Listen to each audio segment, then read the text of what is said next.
Hello Virgo. So we're gonna go ahead and get started. If you want to know what the cards are, they are listed below. I'm not going to spend time covering what the cards are. You can, however, read that below. Now, do keep in mind, this is a general reading for a large audience, so the messages may or may not be applicable to you. They may be someone else's messages.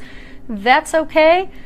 When I do pray and prepare, I ask that everyone receives at least one message, but if you're finding that, you know, Nicole, these just are not, they are not resonating with me, it's okay. Go ahead and listen to your moon or your rising sign, because you may get some messages in those.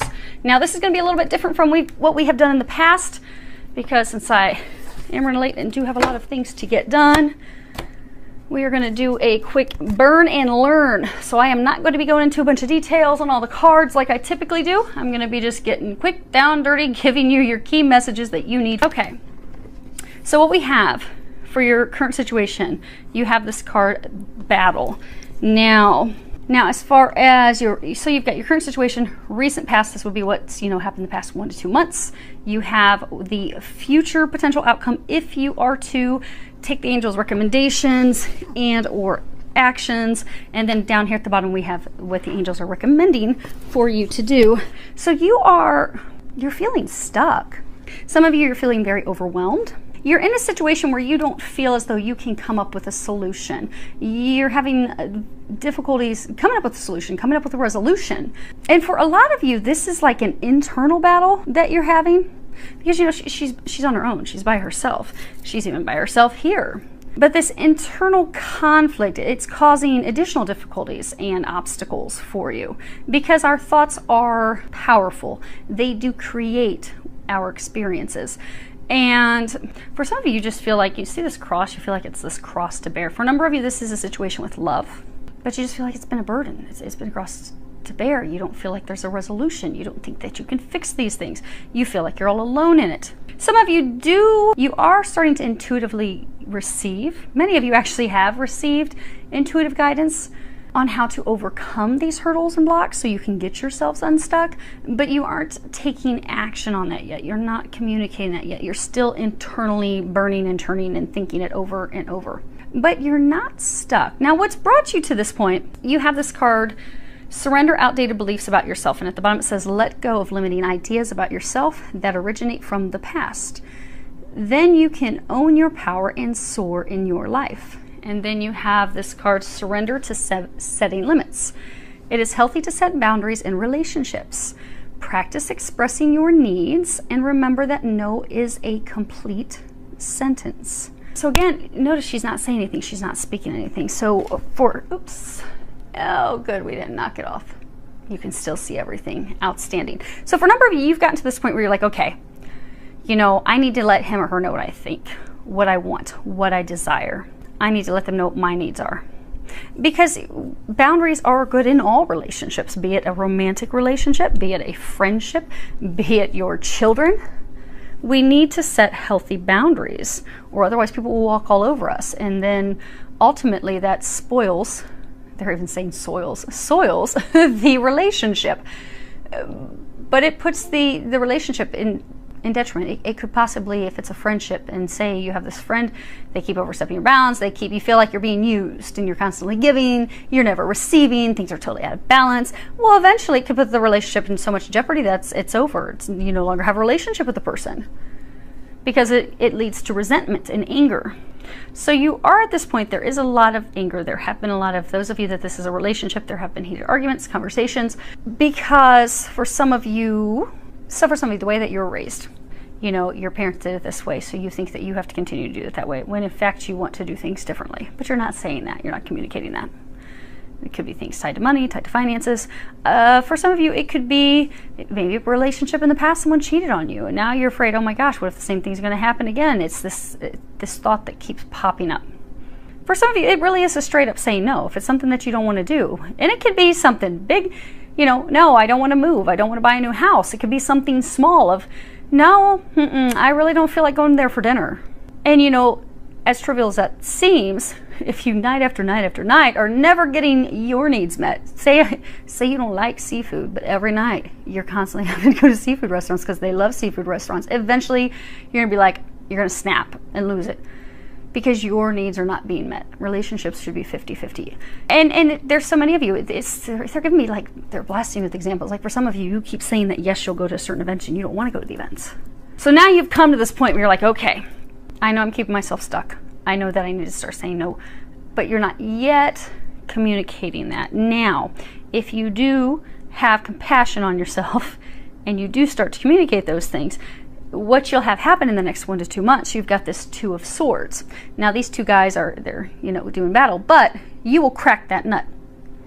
Right now your emotions are totally out of balance. If you can start to speak up for yourself, you are going to bring your thoughts and your emotions into balance. You're going to, they keep saying you're going to crack that nut. You're going to come up with the solution, the resolution. You're no longer going to have these issues. You're no longer going to feel as though you're at battle with this person. You're going to feel like, oh, okay, we met in the middle. We came to a solution. All your doubts will be gone. The indecision, because a lot of you, you're kind of like in this wishy-washy, indecisive zone where you keep going back and forth. And again, it's because your emotions are also out of balance. You're back and you're forth every day. But you do have the potential to bring all of that into balance. You do have the potential to make the decision. You do have the potential to take this leap forward, to be the Fool. This is the Fool card. If you see he's about to move forward, there's this crack, he could be terrified, like, I don't want to do that. What if I fall in the crack? But there's no way he's going to fall in the crack. Look how small that crack is. The wheel is going to roll right over it. Easy breezy and smooth. And it's even a downhill slope, if you can see that. So it's not even like it's an uphill battle for you. So this will be easy. You will be able to take this leap of faith into the unknown. You're going to be able to break out of the way you've normally done things. You're going to be able to change things up. And for some of you, it really could be something small. Maybe you're feeling bored with your marriage. Maybe you're feeling like it's stagnated, like the romance and things are gone. Maybe you're wanting to try something a little saucy in the bedroom. Maybe you're wanting to spice things up, but you're afraid to say that because you've never done that in the past, and you're never the one to, initiate those things. Maybe it's always been him, it's always been her, and you're like, I don't know. Well, if you speak up and share, like, hey, I was thinking, why don't we take a little weekend trip, and I got this little outfit to surprise you, and boom, things are spiced up. You've got the joy back in the relationship. But things are going to get better for you, which is good. Because for some of you, you've just felt in this spot for 6 months, 18 months, they're saying. 6 to 18 months. It's time to get out of it. Time to burst out. Now, what the angels are recommending, you have the card Mercy at the bottom. It says, let compassion fill your world. Offer kindness to all living things. What you give, you also receive. And then you have the 3 of chalices and the 2 of chalices. So, remember that you are very gifted. You are very talented. You have so many abilities. They want you to know that you do, in fact, add tremendous value to this relationship. So for those of you that are in a relationship, you add a lot of value to this relationship, financially and otherwise. They're encouraging you to speak kindly to yourself and of yourself. Speak up for yourself. Because you, again, have put your needs on the back burner for others. And what's going to set you free, bring you to this state of celebration and happiness. It's also going to make things new. For those of you that are in a relationship, it's going to make things new in that relationship. It's going to renew things in that relationship if you can speak up for yourself. If you're willing to fight for it. Because again, this card is like, okay, you're at this battle point. Are you going to fight for it? Are you going to overcome this inner conflict? Are you going to speak up for yourself? The angels are encouraging you to do that.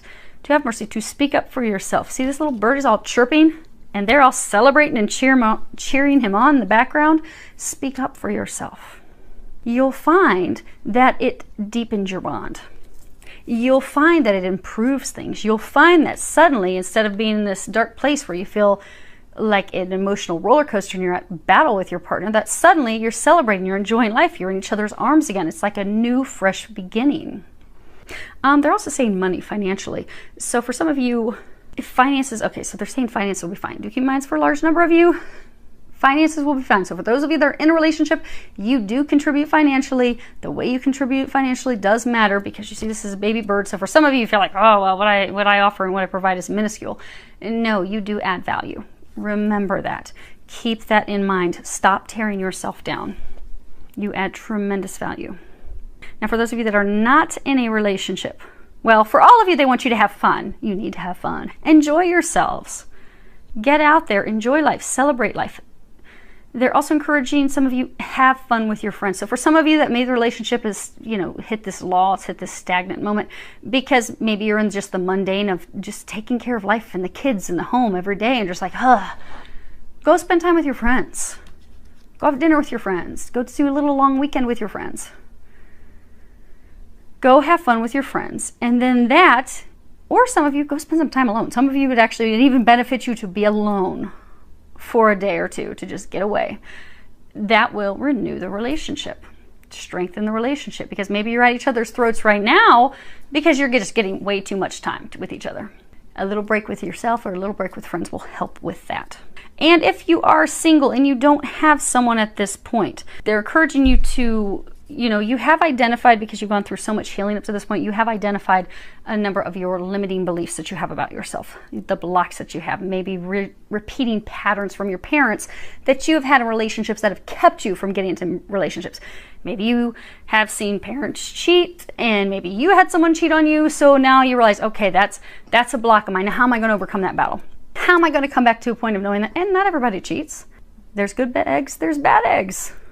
It's not always going to happen. To release those beliefs, those patterns that have had you stuck. So they're encouraging you to do that. You have identified, because remember, this is the recent past, the recent 1 to 2 months. You have identified those things. They are congratulating you on that. Now it is to take action to release those things. So if you're single, they're encouraging you to have compassion with yourself, know that you are worthy, know that you do add value, and they want you to focus on fun, focus on your friends, in order to free up that energy for love to come in. When you're ever talking to somebody, it's that time that they're not looking for love, then suddenly love comes in. Well, that happens because they've healed themselves. They've realized what's got them stuck. They've healed it, they've released it, then they focus on everything else that's going good in life, enjoying life. They're no longer seeking, looking, hunting, and bam, love boat drops in their lap. So if you're looking, begin to enjoy time with your friends, and then you will have either a new relationship or a new beginning with someone. So hopefully that helps. Lots of love, joy, and blessings.